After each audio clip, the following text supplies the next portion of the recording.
साबिक opposition leader और peoples party के सीनियर रहनुमा खुर्शीद शाह ने कहा है कि हम 16 महीने हुकूमत में थे, हमसे गलती हो गई, हमें माफी दे दो और इलेक्शन करवाओ। डॉन न्यूज के प्रोग्राम दूसरा रुख में गुफ्तगू करते हुए खुर्शीद शाह ने वाज़ेह किया कि फिक्स्ड मैच तो ये था कि कहा जा रहा था कि उन्हें हटाया जाए, लेकिन हमने कहा नहीं, हम आईनी रास्ते पर जाएंगे।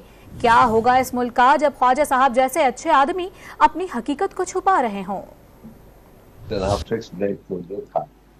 कि इनको हटाया जाए, बात की जाए, अगर हमने कहा कि नहीं, आईनी रास्ते के अलावा हम और रास्ते पर चल जाएंगे। क्या होगा? ख्वाजा साहब जैसा अच्छा आदमी अब ऐसी बातें करता है तो दुख होता है, तो तकलीफ होती है। क्या होगा इस मुल्क का जब इस किस्म के अच्छे लोग अपनी हकीकत को छुपा रहे हैं। 16 महीने थे, हमने गलती की, हमें माफी दो, बस हमें माफी दे दो। हमने कौन से गलती?